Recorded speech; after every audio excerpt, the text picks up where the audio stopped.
the year 1901, a woman called August was taken to a medical asylum in Frankfurt. August was delusional and couldn't remember even the most basic details of her life.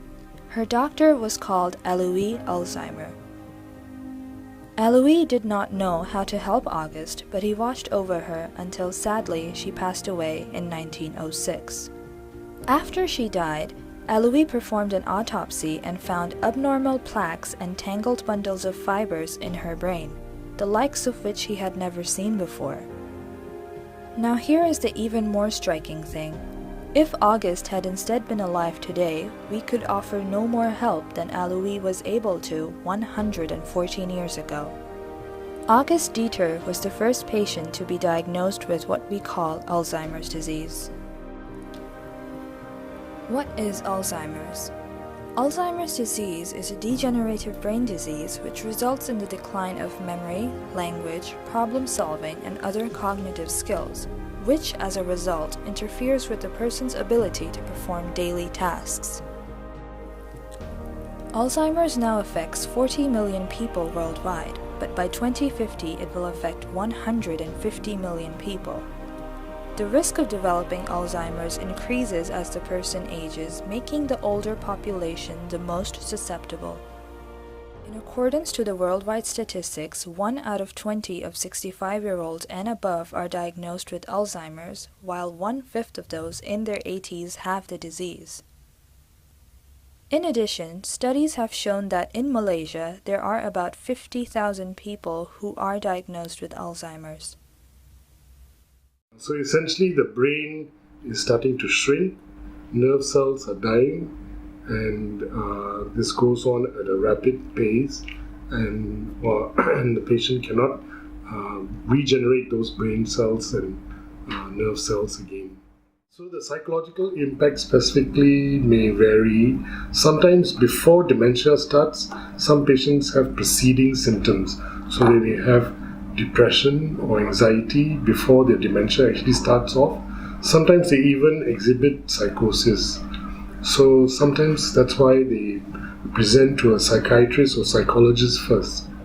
And then when we do the investigations, we understand that these are actually symptoms or early symptoms of their dementia illness.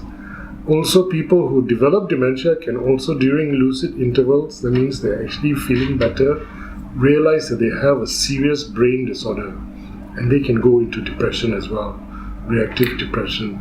There have been cases of people with dementia committing suicide. So suicide risk is actually quite high in people with dementia as well.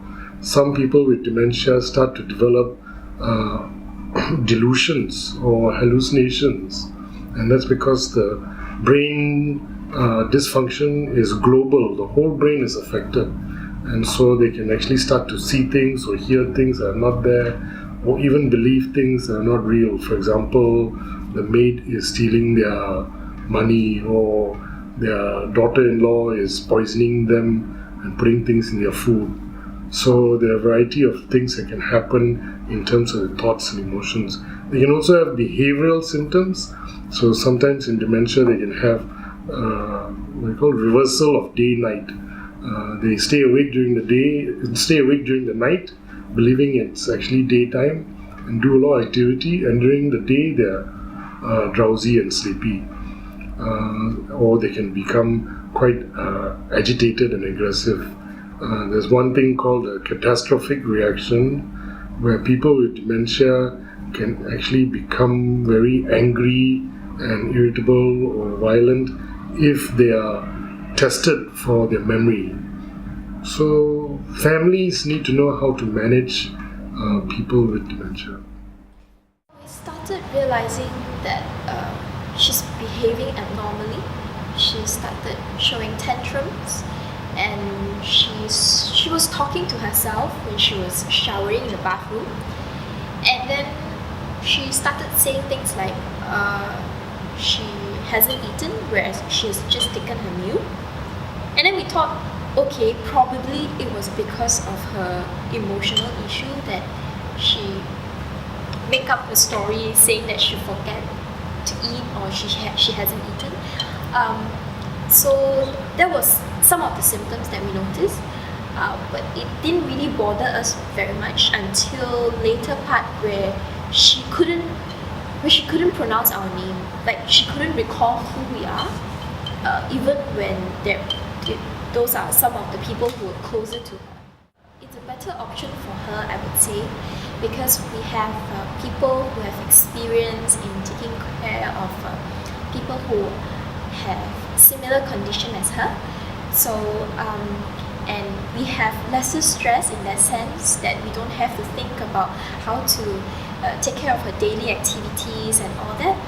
And right now, whenever we visit her in the elderly care, we would just focus on how to spend time with her, spend quality time with her, and show love and care to her. So her condition, I would say, has remained.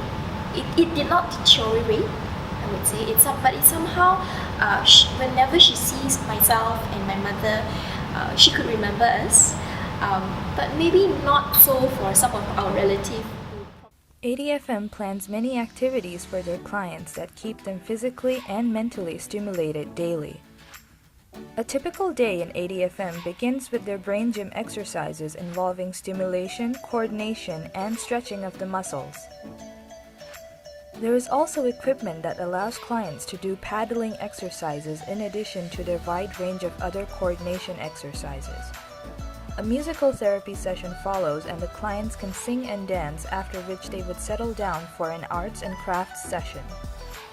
Tea breaks are available throughout the day, and the clients who feel tired between the sessions can opt to rest by taking a nap or enjoying a game of mahjong.